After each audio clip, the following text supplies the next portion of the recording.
Well, hey, welcome to our first official episode of the Pursuit podcast. Yay. And we're very excited. And if it sounds like we're trying to be quiet, We are very because quiet. our children are sleeping. And we want to sleep. And we want them to sleep. Yeah, we want them to sleep. That's the thing. So we'll adjust the audio later. Anyways, thank you for joining us. Thank and you. Here we go. Tacy, what are we wanting to do at the start of every episode? So we thought it would be really fun to kind of go along with the vision of this podcast in the first place is to talk about the habits that we are pursuing right now. And so at the beginning of each episode, we are going to ask each other, what's your favorite habit that you're pursuing right now? Yeah, or like what's your favorite habit you did this week, or like the thing that you're trying to implement into your life, right? Right. Right. That's what makes it a habit. Correct. Anyways, what's been your favorite habit that you've been doing as of late? Right. Okay, so I've been doing this 5-year journal. Which sounds overwhelming, but It's break it down. It's very small actually. It's this tiny little book that has just a couple of lines for each year. And so on like January 1st, it has 5 years written out. So you like write in your little year or whatever, and then write a couple lines from that day. And so I've been wanting to journal at the end of each day to kind of like look at my day in a positive light, because as a stay-at-home mom, there are a lot of negatives. But there's a lot of positive. Right. And so I wanted to end my day being like, okay, I actually had some really good moments, versus so often I was falling asleep being like, wow, I was a terrible mom, or I yelled here, or I did this here, or looking at all the ways that I failed in that day. You don't yell, you just talk loud. Okay. We're here to normalize yelling. Just kidding. Please don't yell at your children. Hashtag not sponsored by us. Right.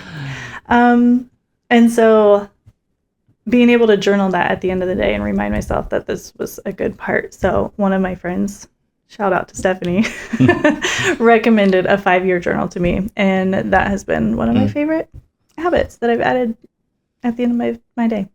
Nice. Yeah.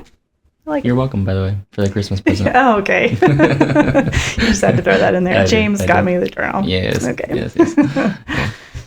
So. All right, James. What's your Oh, favorite what's habit? my favorite habit? I didn't know you were going to say that. So crazy.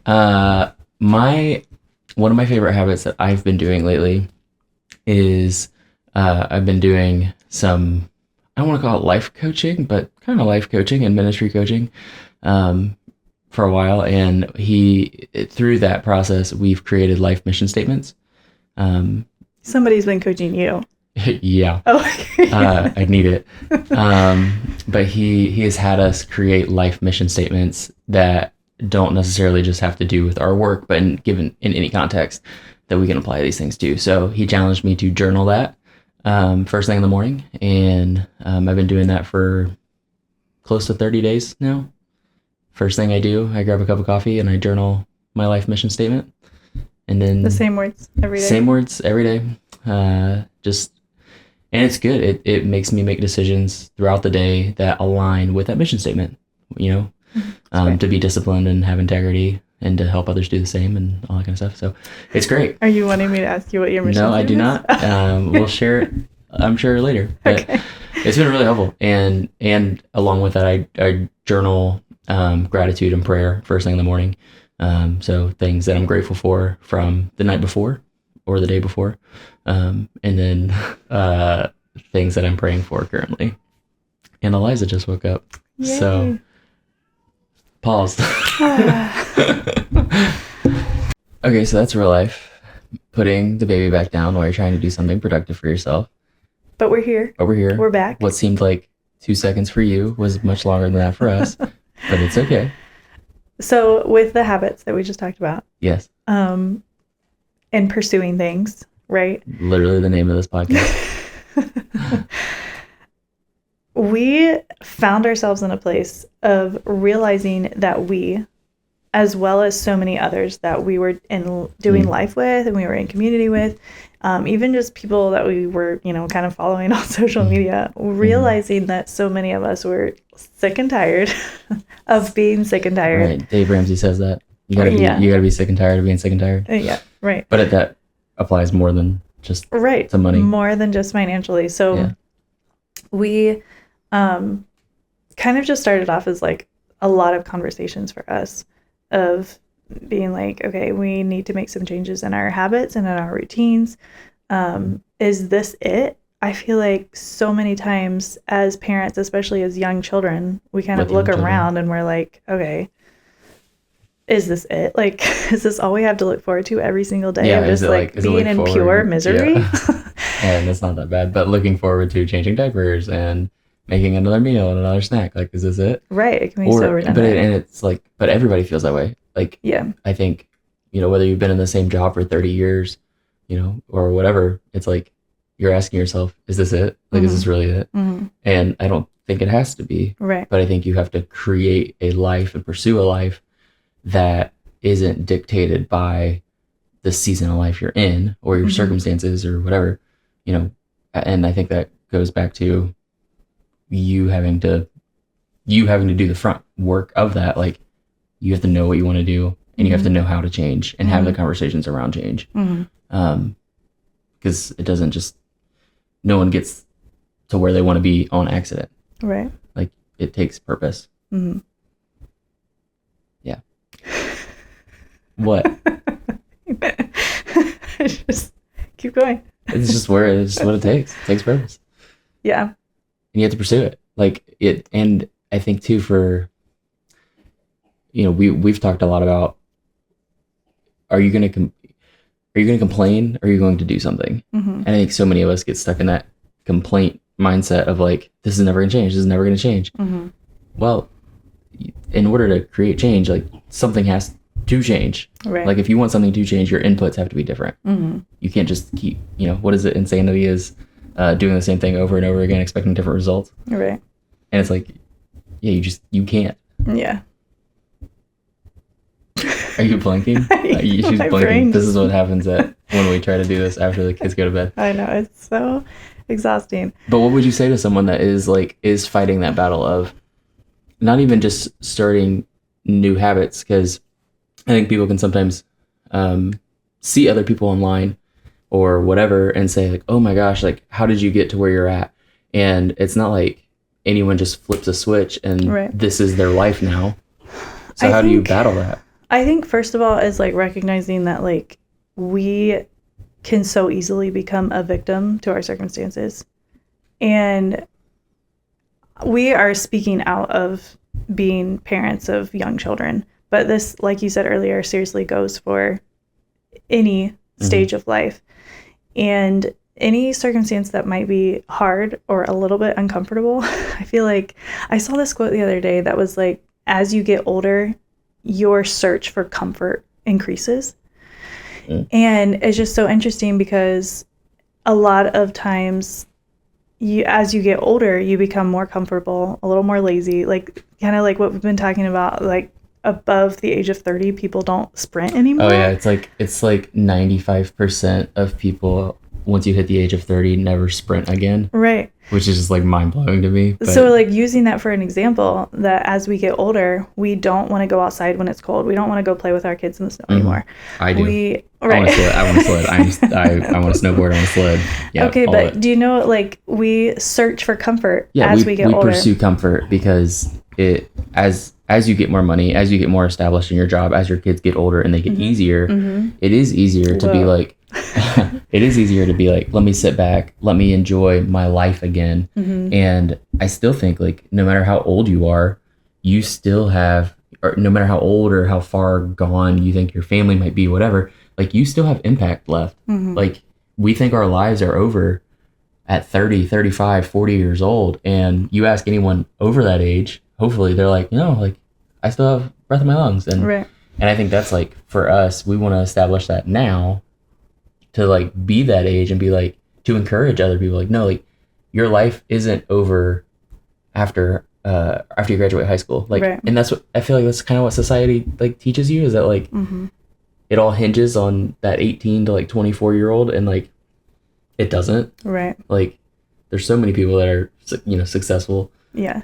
after that. I was actually just having, this is kind of going down a rabbit trail, but I was having a conversation 2 times in the past month, I would say, a conversation with somebody who graduated like 2 years ago, maybe. High school? Yes. Yeah. And she said that one of the biggest things she learned was that, like, how did she even say it? It was like life doesn't stop after high school.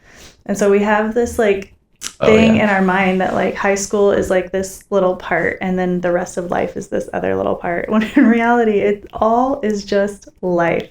Yep.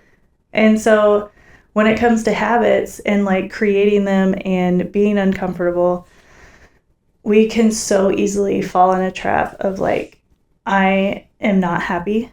Mm-hmm. This is all that life has to offer me. Even if you're a Christian and walking with the Lord and you have that deep joy in the Lord, so many times we have this like unspoken discomfort of like, oh, like I don't read my Bible, or I don't have the habits in place to like want to be with my family, or so many things like that. And we're okay with it. Like we're just fine with just living. We're fine being comfortable. Yeah. And I think that's like when we tell people the life that we live, again, it can sound like, oh my gosh, how did you get there? But like it just didn't happen overnight. Right. Like we didn't get to doing what we're doing with our habits without, again, just little things.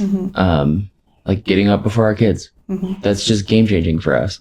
Like if you want time to be an adult by yourself where you can think, you know, you have like getting up before your kids, which leads to other habits. Right.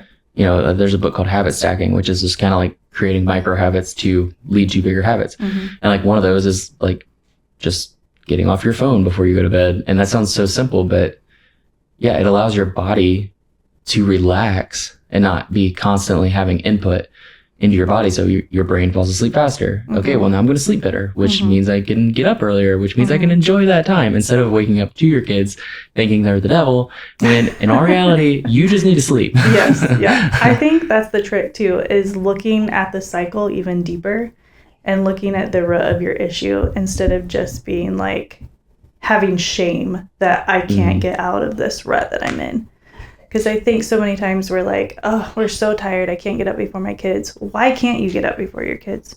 Yeah, if you can do it for a week. Right. So, I mean, maybe your kids wake up too early. That's fine. Like, you know, you have to just look at your situation, make the decisions for your own self that fit your lifestyle. Yeah. Some days our kids begin up at 5 a.m. They get up when we get up. Yikes. You go back to bed. Okay, so what's your first, I guess, piece of advice for someone that wants to make a change / start a micro habit? I think you have to know what wheel you're tired of running in. Like if you think of a hamster, like what wheel are you tired of running in? Like where in your life does it feel like I'm tired of doing this? And examine that. Like that for us was like, I'm tired of not connecting at night or not reading at night, or just feeling like we wasted time. I remember like the moment we said we're going to put social media limits on our phones was we spent 3 hours on the couch together after the kids went to bed and just shared reels with each other and maybe said 3 words. And that's fine. Like sometimes you just need to veg. I get that. But if we were doing that more often than not, and I think you have to be able to examine your life honestly. And I think that goes back to the discomfort thing. You have to look at your life through a lens of, am I doing this because I'm not wanting to address the things I'm not being honest with? Absolutely. And I think that's just a hard conversation to have with yourself. And to even take that a step further, to have someone else, a significant other, a spouse, a friend, whatever, even speak into that and say, hey, you know, poke the bear a little bit. Like, hey, you've been kind of lazy. And like, we don't like hearing that. Like, we don't want to hear that.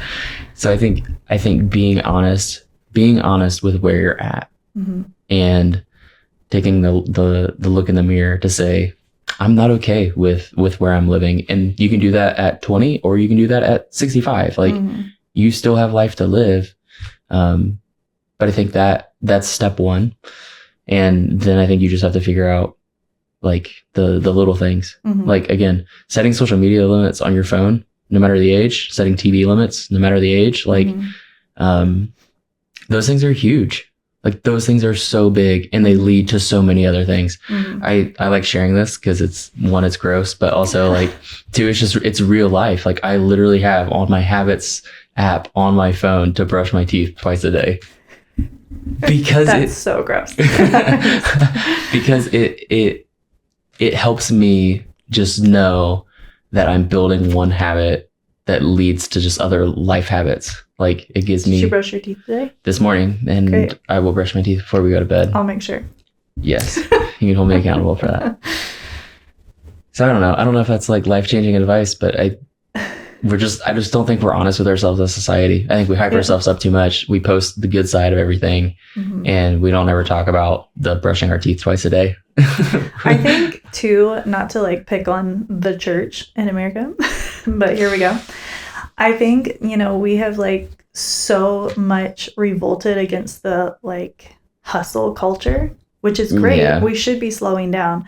But also then we've gone back too far the other way where we don't want to start routines. We don't want to, make habits in our life that like we don't want to be disciplined. It truly leads back to like we don't want discipline in our life, or we'd have no room for discipline. What is discipline?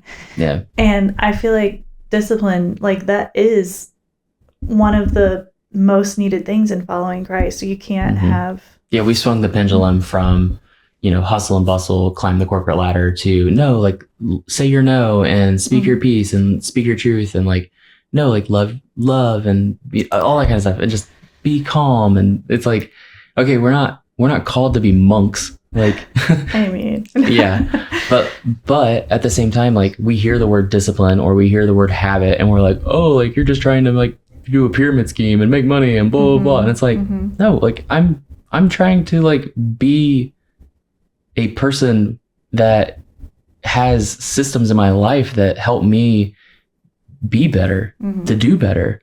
Because when I'm at my best, I'm able to serve others at my best.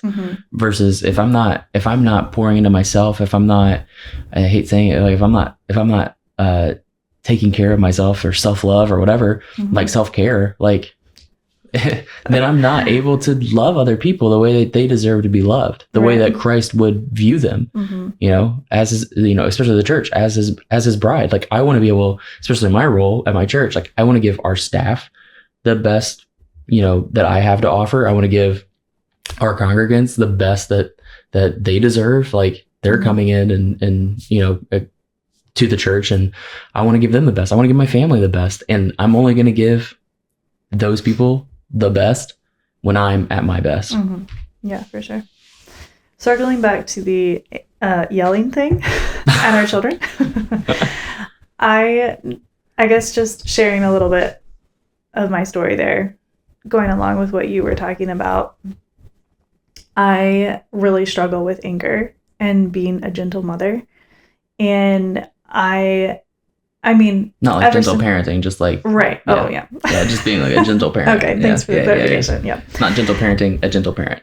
And I have ever since Elliot was born, really. Ever since Elliot was born. Our oldest. So looking at that and taking it deeper, also like, committing it to prayer to the Lord, obviously, but also what are the micro habits that I can put in place to help me be gentle? This is not a rut that I want to be in.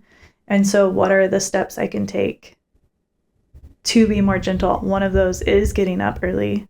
Yeah. The days that I get up early before my kids and have time to read my Bible, I am so much more gentle because I've gotten those things. No matter how much sleep you lose throughout the night, getting up even 10 minutes before your kids is a game changer. Yeah, absolutely. Just to like take a breath and be like, okay, I can do this. When the 3-year-old walks in and says, Mom, can I have a Dutch baby? And you're just like, get out of here because you haven't even opened your eyes yet. Right. And journaling at the end of the day really helps. I don't know. I guess so. There's several other habits that I've started as well, but I just know that I would still be in that cycle of anger if I had not taken a look at the root issue and put those micro habits into place. Yeah. And so I think we can really use those to our advantage and not look at them as some kind of like tying us down or chains, whatever, you know. Discipline is such a freeing thing. Yeah. And it's boring. It's a boring thing. Like, I think discipline really is like habits. Like, it sounds boring that we do the same thing every single day, but it's life-giving. It is very life-giving. Yeah. And it's because we've said that this is how we want to live. Mm-hmm.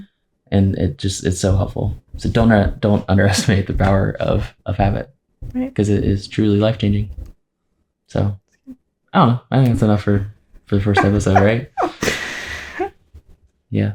I think so. Cool. Well, you can follow along on all the socials and all that kind of stuff. We're not going to be like that pluggy, hit the like button. I had some youth group kids come up to us and they were like, "Hey, I like the podcast." And I was like, "Hey, like, what do you like about it?" And they were like, "Oh, I didn't watch it. I just like that you're doing it." Okay, thanks. So glad for the support. Anyways.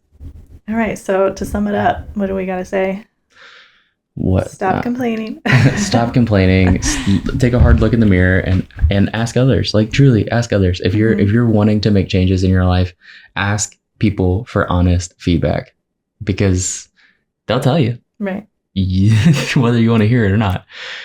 And then I think having a vision for the life that you actually want to live, getting off the hamster wheel and trying to find a new wheel. Yeah. And we'll leave you with this challenge. If you don't want to start a habit or be disciplined in a way that will improve your life, then you have no room to complain. Mic drop. Jeez. All right. No one's going to listen next week. Yeah, get out of here. Anyways, thanks for tuning into our musings, and see you guys next week. Yay. Mic drop.